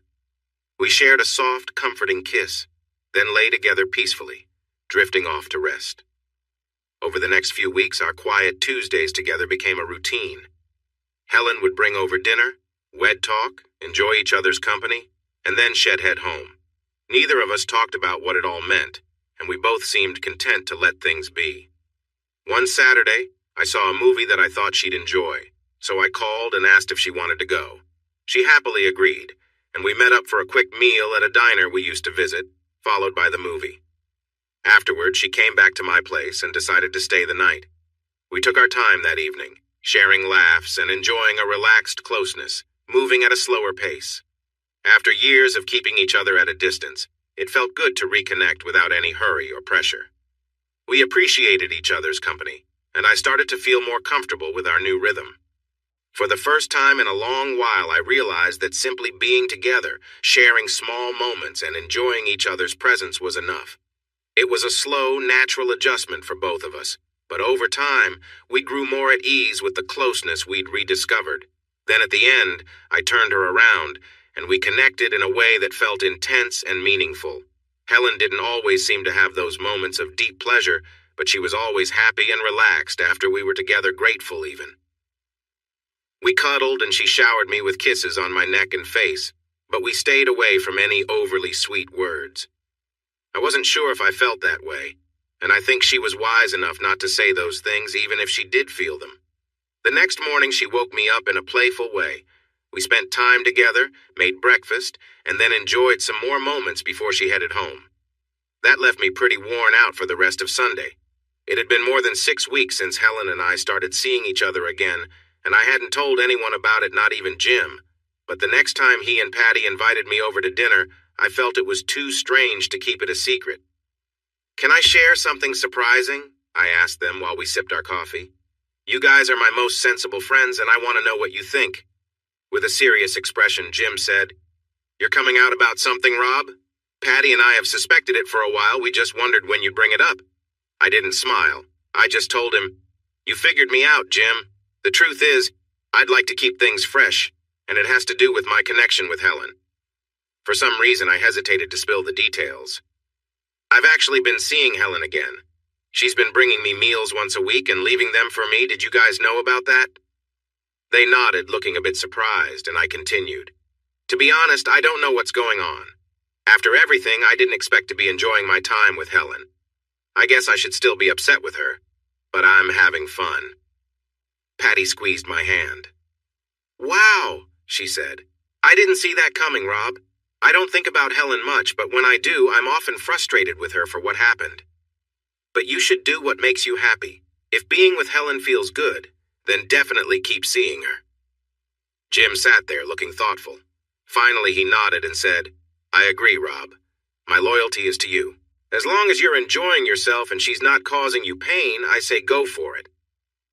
We chatted a bit longer, and then Patty asked, Do you think you two might get back together? I really can't say. I can't imagine marrying her again, that's for sure. Been there, done that. But then again, I just don't know. She cooks really well, you know, and I'm enjoying the comfort of having her around. We know each other deeply and get along nicely. All that good marriage stuff that I used to value when our relationship was driving me a bit crazy. I guess I really don't know. I've thought a few times about having her move back in, but I keep hesitating. So I guess I'm not ready for that yet. We talked for a while longer, and when I was leaving, Patty brought it up again. Whatever you decide, Rob, it should be what you want. You deserve to be happy, whether it's with or without Helen. Just take your time with it. She surprised me with a warm hug and whispered, We both care about you, Rob. Thanks, Patty. I feel the same way about you and Jim. I was sitting in the precinct, filling out some paperwork on a burglary case, when Alice walked in. She looked wonderful, happy, and healthy. Could you buy a girl a cup of coffee? She asked. I stood up and hugged her. This is a nice surprise. I'll do better than that. I'm off to lunch in 5 minutes, and if you're nice to me, I might buy you a sandwich. We had Greek salads and coffee at Angelo's. I was trying to watch my weight since my uniform was feeling a little tight lately, and I listened as Alice shared how she was doing. My first impression was right, things were going well with her old boyfriend. Ted has really changed, you know, she said. I had my doubts at first, and we've been taking it slow. But he's really thoughtful and considerate, and it's been wonderful. Then her expression shifted from a big smile to uncertainty. She reached out and placed her hand on my arm. I'm really sorry, Rob. Maybe I'm being selfish talking about him like this. No, Alice, it's fine. I smiled at her. Really, I'm happy for you. You didn't know if it would work out, but you needed to find out, and it is working out. That's great. She looked relieved. I'm glad you feel that way, Rob. You've always been so good to me. Can we still be friends? Of course, I said, wondering what that would really mean. Well then, she smiled again. Can I share a little secret? We're engaged. I congratulated her and asked, How did he ask you? I was genuinely happy for her, even if I wasn't super interested in every detail. But I listened attentively and responded with excitement at the right moments. After we said goodbye with another hug and more congratulations, I went back into Angelo's and treated myself to more coffee and a piece of cherry pie. How did I feel about Alice's news? Surprisingly, I wasn't very upset. We had a good time together, but we never really fell in love, at least not like young people often do. I think we could have ended up together, maybe even married or living together, and it could have been nice. But then, I realized I hadn't really missed her much, not after the first couple of weeks. I thought about her sometimes and remembered the fun we had. I also missed being close with someone until I started seeing Helen again. But I didn't truly miss Alice, and it was silly to make this seem bigger than it really was. So I finished my pie and went back to my work. I can't say it was a bad day. It was just like closing a door, finishing a chapter. Hey, everyone! Thanks for watching. Don't forget to subscribe and turn on notifications so you won't miss any of the exciting stories we have coming up. What do you think about the characters in this story? Let us know in the comments. We'd love to hear from you.